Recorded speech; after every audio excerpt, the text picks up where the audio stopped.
Ang pulong sa Dios buhi ug nagalihok nga gamhanan, labi pang mahait kaysa espada nga duhay sulab ug modulot ngadto sa gitagbuan sa kalawog espiritu, sa mga lutahan ug sa mga kauyukan, ug motugkad sa mga hunahuna ug katuyuan sa kasing-kasing. Ang tibuok nga kasulatan gipaginawa sa Dios ug may kapuslanan alang sa pagpanudlo, alang sa pagpamadlong, alang sa pagpanulid ug alang sa pagmatuto sa pagkamatarong, aron ang tao sa Dios mamahingpit masinangkapan alang sa tanang maayong buluhaton.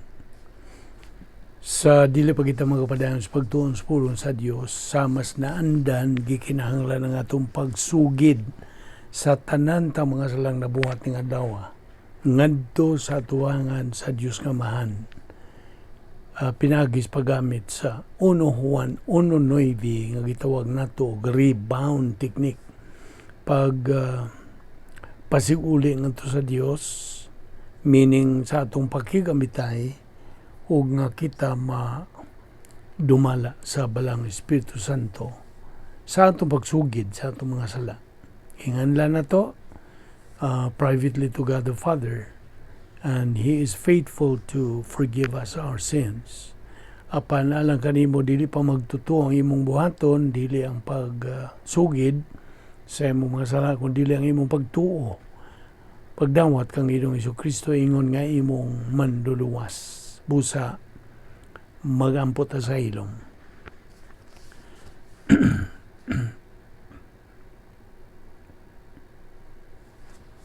Balaan na mo nga Dios, nagapasalamat kami kanimo ning lain sa mga higayon sa among pagtuon sa among pulong. Ubani kami karon pinagis pagtudlo ka namo sa balang Espiritu Santo.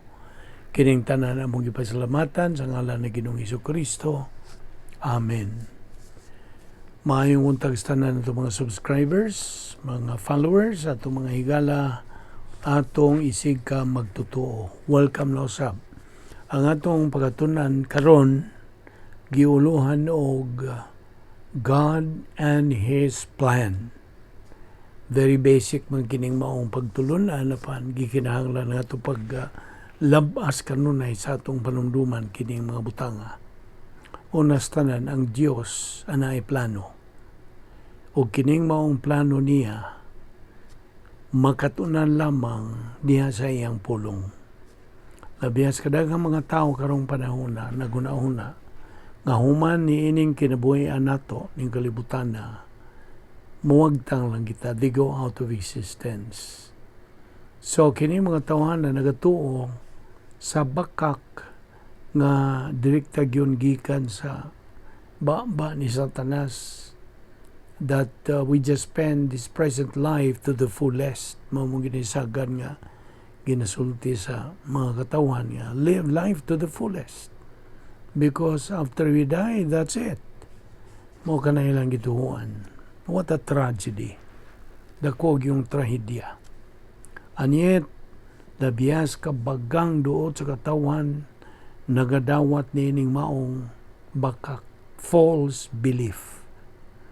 Mao nga, ang hinungdan nga, mangutan ako nimo, unsa ang hinungdan nga kini maong mga tao nagatuo manini. Why? What's the reason these people believe this lie? Well, unas tanan, wa sila basayod, wa sila kaila, kinsa o unsa ang Dios. Now, ngano mang wa man sila kaila, kinsa o unsa ang Dios. Kaya wa sila pagtuon sa pulong sa Dios. They don't study God's Word.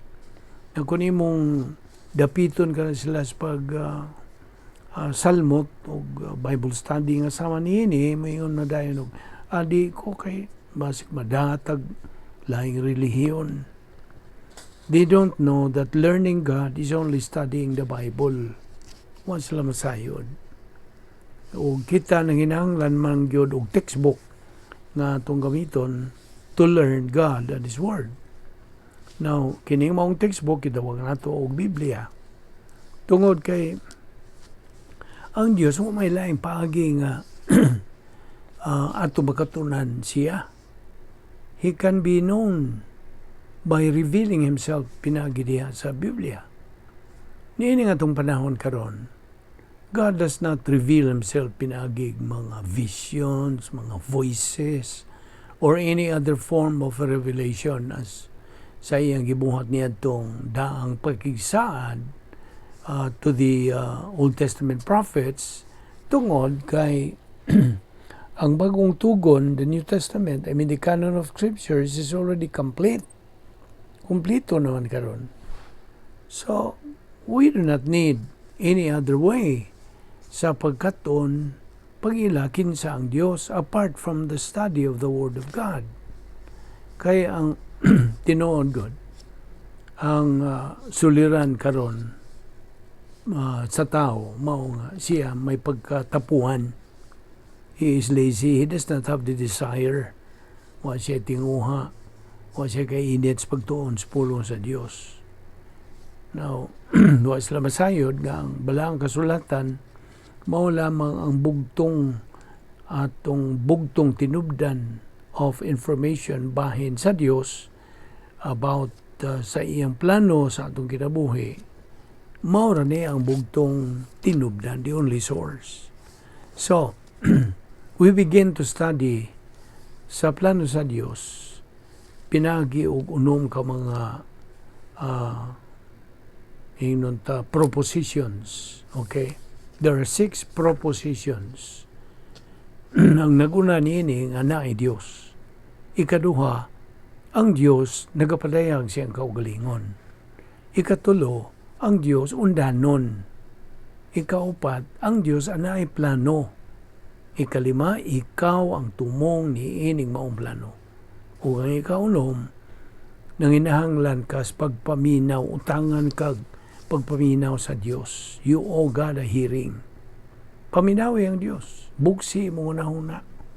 Kaya wa tayo laing ikahatag nga to sa Dios except what? A hearing.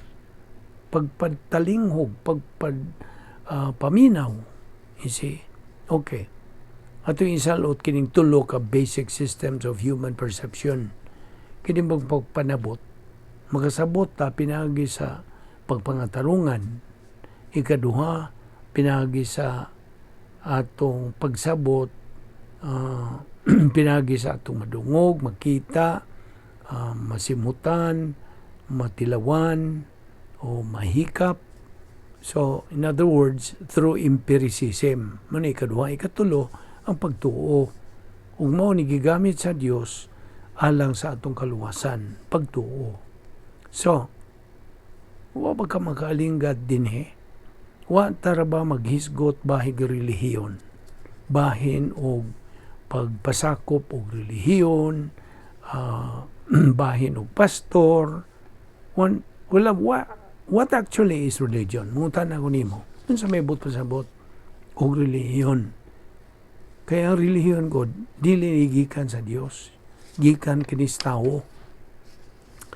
Ang tinuod gyud bahig relihiyon, kini buhat sa tao, paningkamot sa tao, trying his best, pinagi sa energy of his flesh, sa iyang pagkabot sa Dios, to reach God. Mo na relihiyon. Religion is trying to work for God. Mo na relihiyon. Religion is the works of mankind. Ug mo ni ilang gibuhat puli sa function o mechanic sa grasya sa Dios.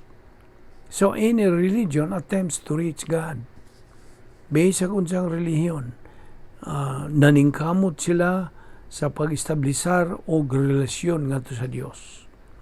Religion is the very opposite of grace. At bang yun siya sa grasya. Unsa bud pa sa grasya? Well, atong binisayon kinis paghubad, ang paghatag nga way kapin kabubuton o ang imong pagdawat nga way utang kabubuton. Mao nay atong maulagway bahin sa grasya sa Dios. Ang grasya lihok o buhat sa Dios alang sa tao. Ang tao igo lang mudawat. Mao nay grasya. So, I hope nasabtan mo na. Apan ang relihiyon, lihok, buhat panlimbasog, paningkamot sa tao alang kunuhay sa Dios. No, ang Dios dili makadawat sa lihok, buhat o paningkamot natong tao. Tungod kay ang atong pagkamatarong matud pa sa pulong sa Dios, des Isaiah 64:6, all of us have become like one who is unclean, and all our righteous acts are like filthy rags, trapong mahugaw. So, sa tubangan sa Dios, baho, kini. Dili ni gikan sa Dios, dili ni plano sa Dios. Kaya ang plano sa Dios, usara ba? Only one. Ang plano sa Dios, grasya. Religion, tugot ko sa pagsubli nining iyang definition or description. Ang relihiyon, paningkamot sa Dios at sa tao, religion is man's attempt to reach God. Man's attempt to establish a relationship with God. Aron kuno'y aprobahan, dawaton ug uyunan sa Dios. Because man has done some things kuno'y for God. Wrong. Sayop. Sorry to tell you nga sayop ka na. We can never do anything for God. Nagadungog ka? Wala tayo mahimo. Kinsa man ta to accomplish, to do good things alang sa Dios. Kung sa may atong mahimo alang sa Dios, nangita ba ang Dios sa imong mabuhat para niya? Wala.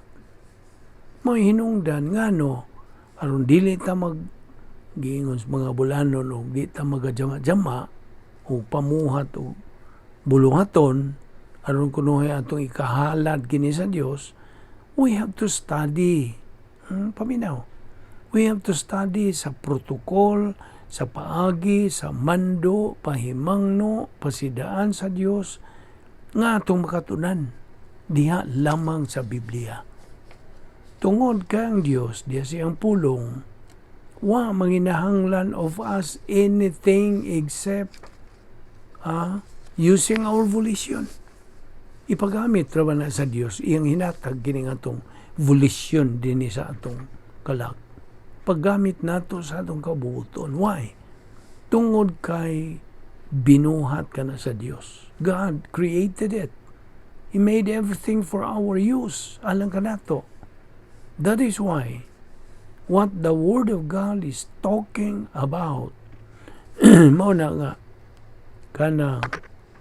ang gisgutan sa pulong sa Dios bahin sa atong relasyon ngadto kaniya, dili relihiyon. Mao na gisgutan sa pulong sa Dios, mao ang atong relasyon ngadto kaniya, dili relihiyon. Ako ginanghatag ang emphasia, dili relihiyon ang iyang gisgutan, kundi ang atong relasyon ngadto kaniya. So, unsa may mas labing kanang bililhon?